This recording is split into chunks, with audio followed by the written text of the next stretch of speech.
See me and you and the man win back. This up for the man. This is there, sir. No man, they got for the man $100. The man said that's a fee of $50 there, so. Alright, we go 1-1. 1-1 and me win. Alright, go on, chat and see. We go 1-1. Yeah. You win, don't. You go 1-1, me lose 1.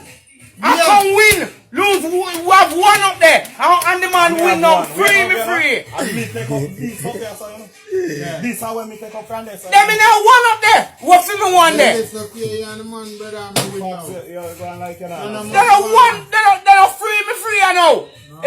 Me give the man this a while ago. And me have $50 up there. You can have $50 and you did lose 1. Then now you mean that if me lose 1 and win, me don't must have 1. When you lose, wait now. Guess when you win.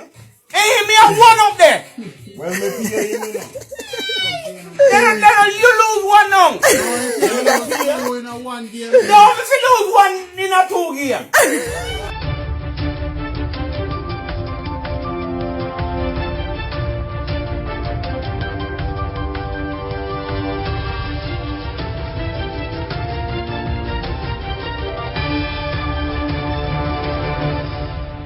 Welcome back to MyView TV, the people's platform, the home of undiluted news, reviews, updates, and your daily dose of entertainment.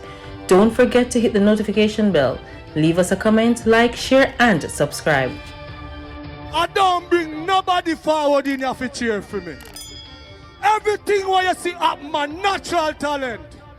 Man, me tell you something. You see, when you know what to please the audience with, it's simple, man. Well, go on, my people. Hope everybody doing okay. Hope everybody doing alright. Yeah, let's come and me tell you this. Them not all young. Forget slap way. Worse when them start with the stupidness early. Look at this now, people. 2 teenage boys have been charged after stealing from a tuck shop of a primary school on Law Street in Kingston on July 1st. The teens, a 15-year-old and a 14-year-old, were charged with shop breaking and larceny. Report reaching our news team that about 8:45 p.m., they pried open a window to the tuck shop of the primary school and stole goods valued at $50,000. A report was made to the police and both teens were later arrested and charged by the police on Monday. Slap them forget slap way. Me I tell you no the truth. Slap them did forget slap way. Don't leave them alive. Them are grow up for ton. Big thief. Menace to society.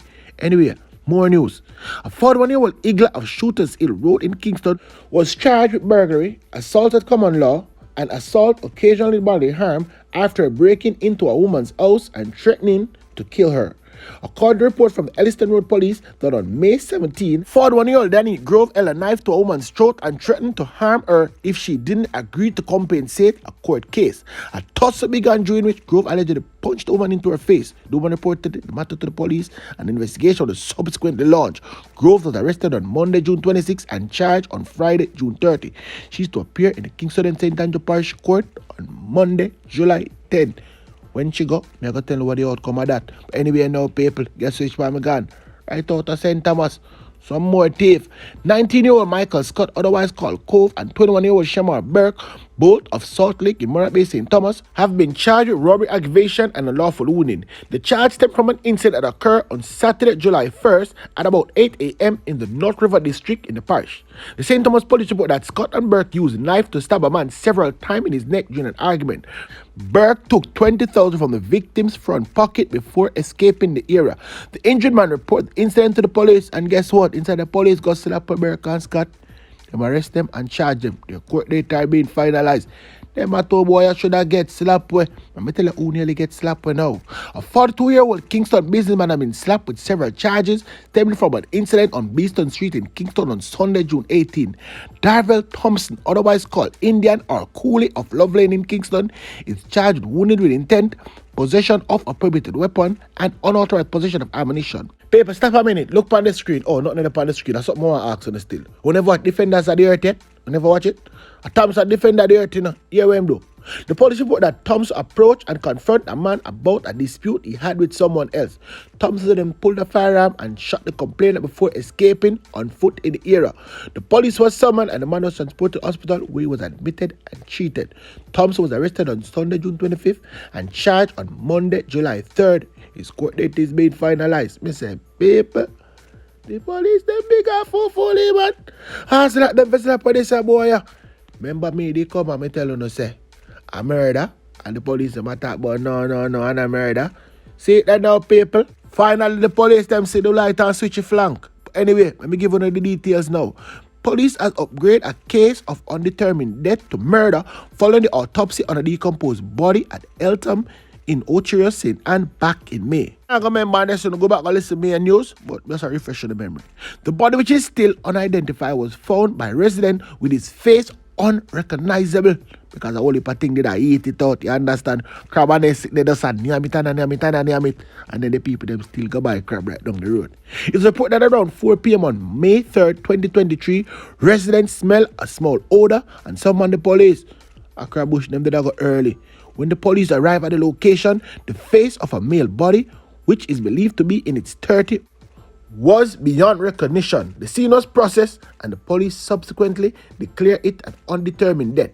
The body was taken to the morgue for post-mortem examination. Following the post-mortem on Friday, guess what happened?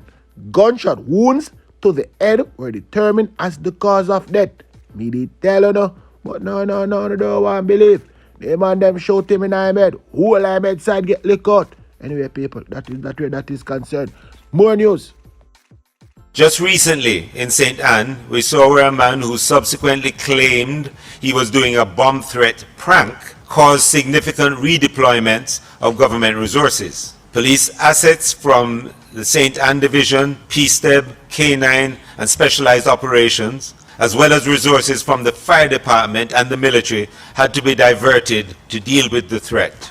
Economic activities were significantly impacted as roadways and businesses were closed down to facilitate evacuation efforts, while motorists were inconvenienced. The perpetrator, who pleaded guilty, was charged with creating public mischief and malicious communication under the Cybercrimes Act. We await his sentencing.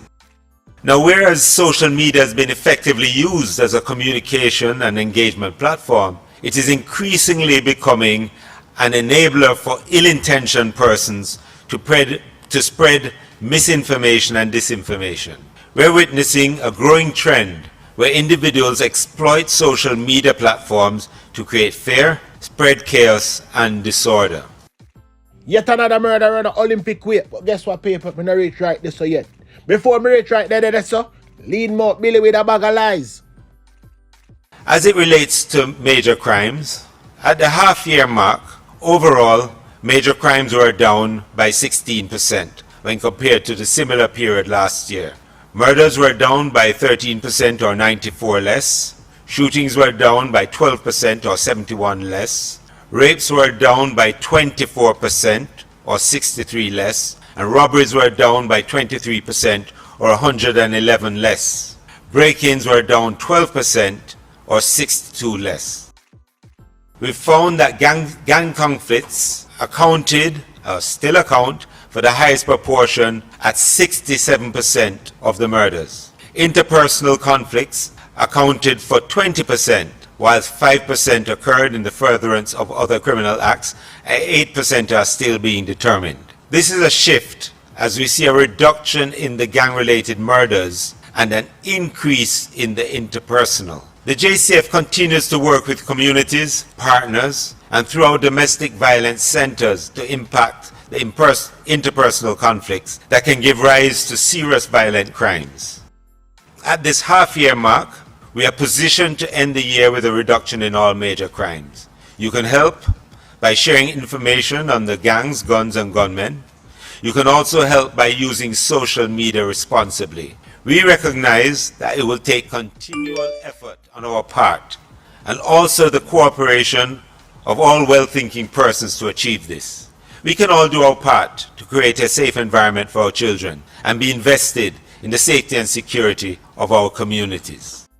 Just recently in St. Anne, we saw where a man who subsequently claimed he was doing a bomb threat prank caused significant redeployments of government resources. Police assets from the St. Anne Division, PSTEB, K9 and Specialized Operations, as well as resources from the fire department and the military, had to be diverted to deal with the threat.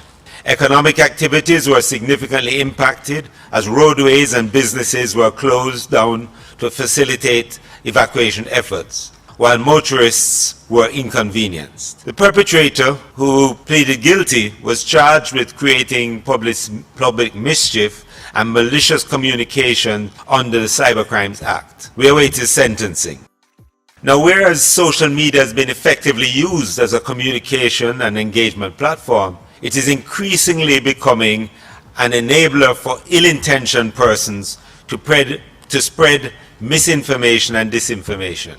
We're witnessing a growing trend where individuals exploit social media platforms to create fear, spread chaos, and disorder.